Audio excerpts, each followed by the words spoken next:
What's going on, guys? It's Mark from the Shine Podcast. Today I'm here with Tamara the Hammer. Hello, welcome to the Tamara the Hammer Show. Today we would be talking about Chapter 6, Descent into Mental Health Crisis. Yes, sir. And we just read that Chapter 6 Yes. at lunch once again, as we do. And this one was really heavy.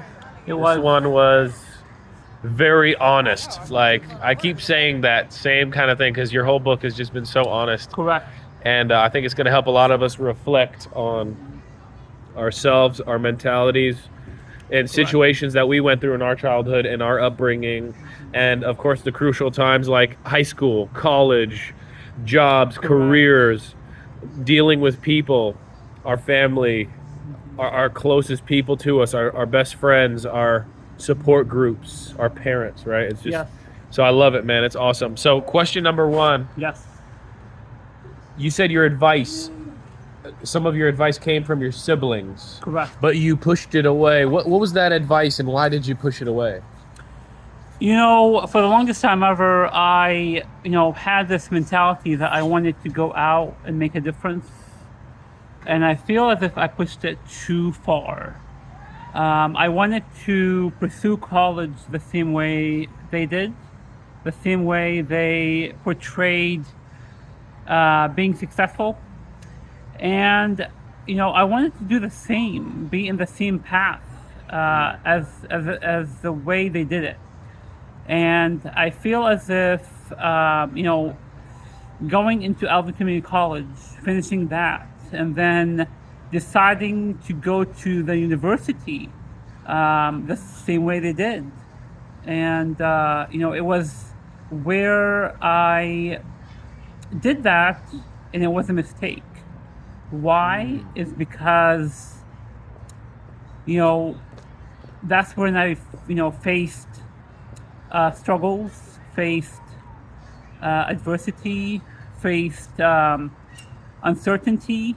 Yeah. Because, going to the university is way different than college. Right, and you're talking about community college versus the University of Houston Clear Lake. Correct. Right? The same support system wasn't in place at the university. Right. You had to be independent in all your studies. You had to show your professors that you can do the work. Get on Blackboard, figure out what you need to do. Schedule exams, and have that, that mentality that you can, have everything, in place in order for you to be a successful university student. Yeah, and that shook you up. It did. I remember you talking about in the book how not only that shook you up, all these new responsibilities, new expectations in the college level, and you having a hard time navigating not only the digital part of it, the assignment part of it, the new responsibility, but also the school campus. Exactly.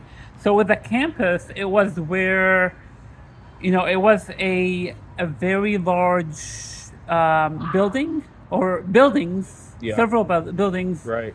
And, because of my, quote unquote sensory overload, that I discovered that all blind people, almost everyone has it. And it's where you do not really understand where you are, and you get lost. And panicked, yeah? And panic. Yeah. And because it's a large campus, it's a vast area, you do not know what direction you need to face or go. And, for the longest time ever, I, struggled with that.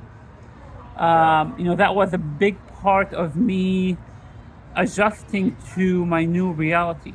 Yeah. And did affect my ego. It did affect my, my way of building, success at the university. When you say ego, do you mean your self-esteem, your confidence? Correct. Do you mean it like it humbled you in a bad way? In a bad way, yes. Oh, okay. It was where it would give me like negative feelings Yeah. about what I'm currently doing. Feeling inadequate, Correct. feeling like you couldn't do it, unmotivated, Yes. lack of self-belief. And so I Uh, remember in the chapter book you said that you began leaning heavy on the resources of the school, like the writing center, Correct. also on your parents to help you, some family members to help you Right. to succeed. Can you tell us about that? Yes, so that was basically how I navigated college. It was where I turned to the resources I had as a university student. I, whenever I needed an assignment done or, a project done, I would turn to the writing lab or, that resource, and they would help me to basically start that task and finish it. Do you think that you needed that though? Um, Or do you think that you just turned to it because of the lack of belief? you can say both. A little bit of both. Okay. Correct. It was where I felt as if I was uncertain of how to start the assignment. Right. They would help me to start the assignment, and then, they would help me also to complete the assignment. And I feel as if that did impact my way of learning, the way of, being able to be successful at finishing, when you go to the real world, and work for a company, it's where you finish, projects. Yeah, you won't It's- have somebody holding your hand. Exactly. It's the same concept. Yeah. But, in my case, I turned to the writing lab for help, which was not effective for my future. For your personal growth and the Correct. college experience. Right. Yeah. And then on the other side, it was where if I needed extra help, my folks would be there. And Right. that created more and more problems for me because I couldn't really think about the process of starting an assignment and finish it by myself. Yeah, more feelings of entitlement. I remember you talking about. Correct. Can you talk about the entitlement? It's really very honest for you to say this kind of stuff, and Correct. And I do believe it's very important for you to share. So it was where, I had my dad help me with all those, complicated, math courses, and it was where every assignment I had to turn to him because he was the, math master Yeah. in our family, and he knew how to work with me to finish those. But on the other side as well, it was where it was too much. He was helping with quizzes, he was helping with homework, and the list continues. Right. And I feel as if because I did that, it was, for my future again, it was not, effective. And it's impacting me right now. So reflecting on it now, before we move forward, I do want to know, what do you think would have been a better way to go about it? Maybe finding teachers who could show you how to do it and then letting you do it by yourself and forcing you to do it by yourself? Either that or Your parents saying no to helping you? What do you think it would have taken? maybe, I'm going to talk about this later on in the book. Okay. But, finding out, alternative ways of me doing it, realizing that I have a second disability. That I think could have helped me, learn about myself, learn about how to overcome my challenges with the second disability, and overall, I would be a better, role model to others as well. So- But in perspective, I would know exactly how to work with that second disability and be successful. Right. I did not have that. So you had the second disability, the memory stuff, and other cognitive situations. Right. And you think that if you would have figured that out sooner, had more training to cope Correct. and to correct and to be better be better able to deal with it, Correct. then you would have been able to be more independent in your college success. Correct. I see. You know, it was my mistake not listening to my folks, not listening to my siblings, Wow. because they are the ones who gave me that advice that university is not the right road to take. Wow. So what did they? Okay. Wow. So you think you And- shouldn't have gone to university at all? My sister is the one who said that, my older sister. Wow. And she was right, because all it brought is hassle. All it brought is, you know, dark days, and it made me go in this stressful times. Right. This, you know, anxiety, Right, and that's what I'm facing now. And so God gave us these sort of gifts Mhm. and these things that we can work with. Right. And you feel that your gifts and where you were called was not to go to college, but to go a different direction in life. And so where do you think that God is calling you now? You know, it's where I want to share my story, and I would hope my story would bring, you know, hope for everyone. Mm-hmm. It would bring bliss into everyone's, you know, life. And it would basically, my book would be, you know, an anchor for, you know, anyone that has struggle in their life, everyone that has problems to resolve. They would read my book and understand how to go through life and understand how to problem solve. Yeah. And, To problem solve in order to, you know, bring your life to shine and bright. Yeah. Full of purpose. Correct. Yeah, and in the right direction. Yeah, because we all have a unique story, man. And Correct. I was telling my students in the PE class your story this last week, and they loved it. They had so many questions. You got to hear that video, and Right.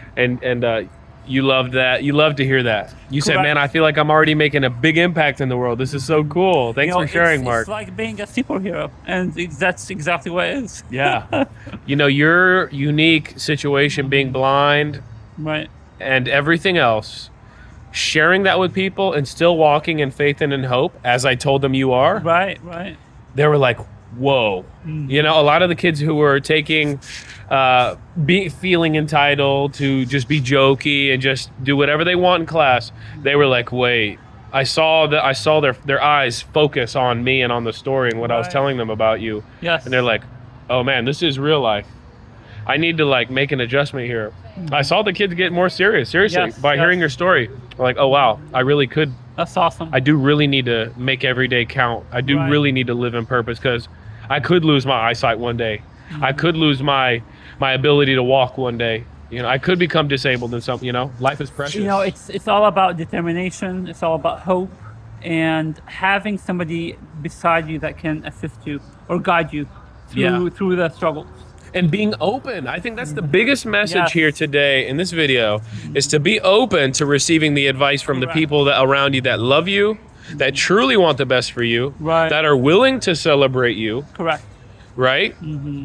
Yes. And that brings us to the next point that we need to talk about you mentioning in your book that you had an online graduation. You were very upset about that. An online graduation. And you said, well, look, hey, at least I'll get a family party to celebrate. Right. And then you didn't get that. Can you talk to us about that? Yeah. So it was where. So let me back up real quick. Yeah, please. So you know, when I went to Alvin, I surprisingly finished 2 associates. Right. You know, one in business management and one in business administration. Yeah. But where the first one I couldn't continue with my bachelor's with, so that's why I started the next one and finished my basics. But you know, after having like those, you know, small graduations at Alvin and went to UHCL, you know,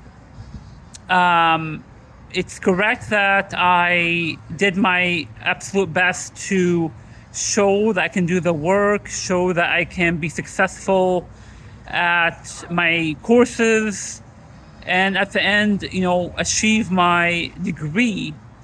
But I felt as if, I had a hand in everything that I did at the university. Yeah. And I feel as if, my dad is the one who recommended for me to not have that graduation party.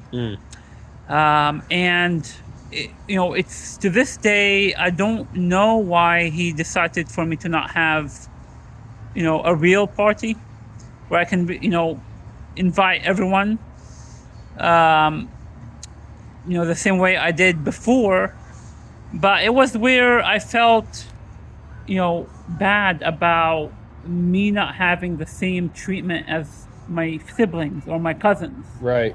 And to this day, I feel so out of it because I did not have that treatment. Right. And I know, in one side, it's because they helped me with it. Because I had, that support system in college or the university. But in the same way, I felt that I did the work as well, and I needed to have the same, outcome, but I did not. And that's why I wanted to have the same, level of treatment, but I did not. And that makes me, angry to this day. Right. And it's where my dad also hasn't admitted why he did that. Right. Whether it be because it was during COVID, whether it be because of what you just said, that maybe you didn't work for the whole thing. And we just don't know right now. Yeah, and another part of it is not, receiving gifts, not receiving, the money that they usually give out. Okay. Whenever you Correct. have a big celebration or accomplishment. Correct. The gifts. Yeah. Okay. I see. But this is not what I was thinking about. It's just thinking about the whole experience. I did not have that. But that is what is in my head that always gets on me. Yeah. And I just want to put this in the book in order, maybe for him or for other family members to understand, what he did wasn't, probably correct. Yeah. And hopefully one day you'll understand his reasoning. Maybe you guys can have that conversation sometime. Right. And the reason I wanted to put that in is because I always ask him, but he doesn't give me the clear answer. And Right. that's how he's always with me. He's very objective, very, he would just not give you what you ask. Yeah. And that's just sometimes how some people can be, whenever we aren't taught how to communicate, maybe, or something of that sort. Correct. It's probably me where I'm not able to communicate with him effectively, and it's affecting the way he speaks to me. Right. How he communicates. Back. I probably need to learn, exactly what I need to say to him to get the answer you're to get the looking answer. for. Yes. Yeah. Hey, I love that.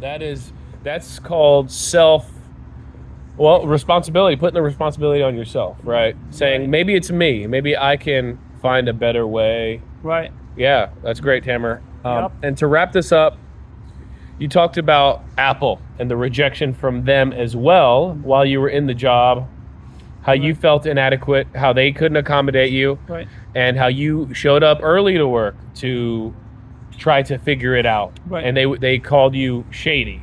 Correct. Can we talk about that rejection and let's just wrap that part up before we get to the final part. Yes. So it's where I did my best to show them that I can be a responsible employee, be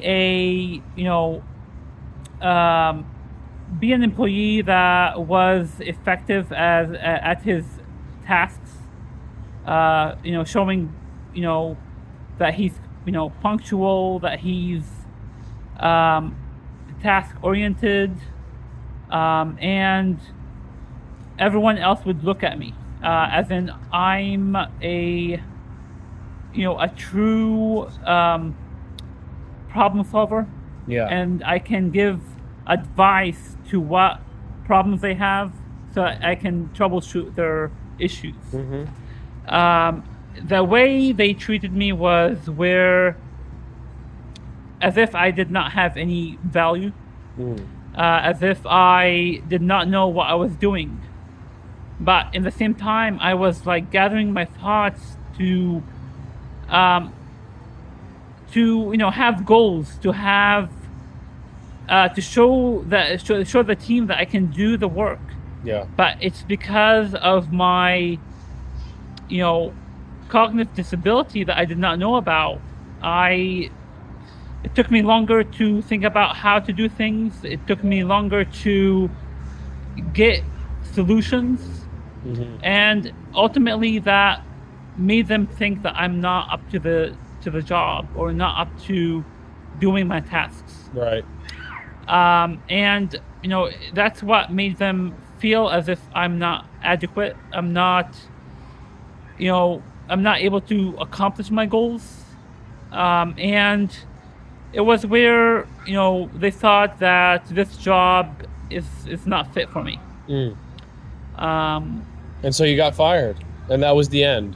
Correct. Right. And I remember at the beginning of the chapter, you talked about how there was rejection with and feeling uncertain, feeling inadequate at UHCL. Correct. Then you got done with UHCL and you're working at Apple. Well, it happened, same time. Similar timing. Okay. Correct. So you were feeling inadequate at UHCL and feeling inadequate at Apple. You were feeling rejection and uncertainty from both places. You began your self-esteem, your anxiety began to suffer. Correct. And I remember at the end of the chapter, you said, "Wow, now it's time I walk alone." Correct. I find my independence. I work on becoming a better man who can communicate. Correct. Who can problem solve. I feel as if combining both was a big mistake. Because all it brought me is uncertainty. Yeah. It brought me, my mind wasn't thinking critically. Yeah. I was always under pressure. Yes. I was always under where I would, get mad, and getting mad would turn into resentment. Yes. And I would turn that onto my folks, my siblings, and everyone would just, hate me for the person I am, because I wasn't mindful. I wasn't in the present moment. I was always on the edge. Reactive, yes. Angry. And going through that process was, super difficult, because I did not know how my life would turn. Not being able to, go out and be successful, in the real world, not being able to get that position with Apple support. Yep. And because all of that did not work, it's like everything has tumbled and everything has collapsed, and now I'm back to zero. Back to zero, but you're writing a book and you got a YouTube channel. Woo! Right. Yeah. Right. And you're becoming an entrepreneur. It's learning what others around you do, that you can learn from them. I have this best friend that I met at the NFB convention in 2021. Becca Meadows. She's a great author. She has written 5 books, and that's where I got my inspiration from. She had a brain injury like me, and I learned from her how life should be viewed, how life should be valued. Wow. And from her, and because she's part of the NFB, I learned that blind people can dream and become anything they want. And because I got the inspiration from her, that's why I'm writing my book, and I want to be, an entrepreneur. Yeah. Um, You got some hope from her. correct. You saw somebody who was modeling it and living Correct. it out. Yeah? Correct. And that's exactly what I want to do. I want to bring hope to everyone. I want to bring bliss to everyone. And being in that state is a great thing, because you're able to think critically. You're able to communicate with others peacefully, and be able to plan and organize Yes, sir. with no problems. Yeah. And I want to add on to that, Tamara. Yeah. God's been working this week for me. Mm-hmm. I went through some hardships in regards to uncertainty myself last week. Right. How am I going to make it this month? This and that financially, and with my new job. But God is showing up. The doors are opening. I remain in faith. I don't lose. Correct. I don't fall into a depression. I don't allow myself to. Right. I remain in faith. I don't give up. I don't say, "Oh, this is the end." Right. I know I'm going to have no way. No, I say, God, thank you for another day, Right. and I know you're going to make a way. Right. And I pray in Jesus' name that everything isn't just going to remain the same, but things are going to change. And it's going to be a brighter day Right. tomorrow and the next. And although the trials come, we don't give up. Exactly. Tomorrow can still be fun, even though I'm going through the hardships. Right. Tomorrow can still have some light and some love.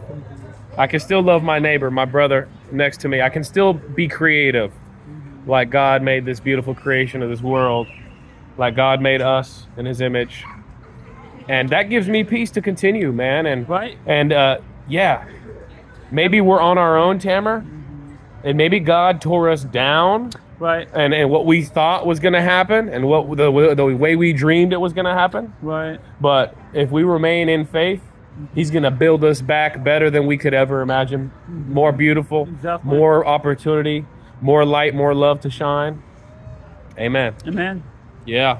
Well, it's been 27 minutes. I think we should cut it here. Yes. All right. Well, we'll talk to you and see you on the next episode, guys. Bye, guys. Peace. Peace. Have a blessed one. Awesome.